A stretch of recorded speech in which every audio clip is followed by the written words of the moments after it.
Секојдневна 24-часовна грижа, безбројни непроспиени ноќи исполнети со стравот дали и како ќе се дочека новиот ден, и личен живот целосно посветен на животот на своите деца.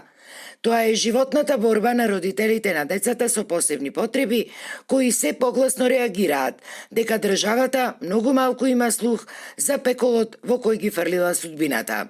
Правевме и протести, пробувавме да молиме, не можам да го објаснам тоа, таа болка внатрешна што имаме сите родители и секој ден што се справуваме со нашите деца.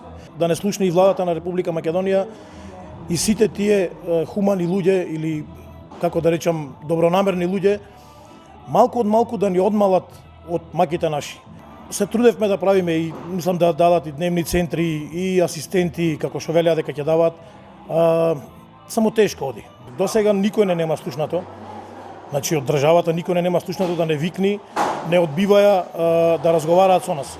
Оставени на маргините од општеството, заборавени и препуштени сами на себе, како што велат со минималната парична помош од 100 евра месечно која ја добиваат од државата, овие луѓе сега се принудени, организирани преку ново здружение, да молат за донации. За сега одиме по фирмите, добро сме прифатени, претежно од приватните фирми, од државните институции малку е потешко.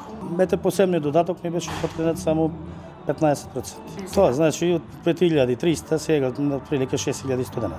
Со тие пари за тие деца ништо не можеме да стане. Ништо, буквално ништо. Разочарани од вртлогот на институционалната незаинтересираност, родителите бараат државата конечно да стане свесна дека и овие деца, а чиј број за жал станува се поголем, заслужуваат достоинствен живот, бидејќи доволно било што се казнети уште со самото нивно раѓање.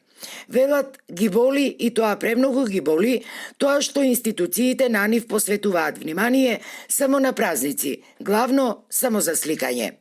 Инаку ова ново здружение со седиште во Прилеп формирано е пред 1 месец и веќе брои околу 60 на членови од повеќе градови во земјава.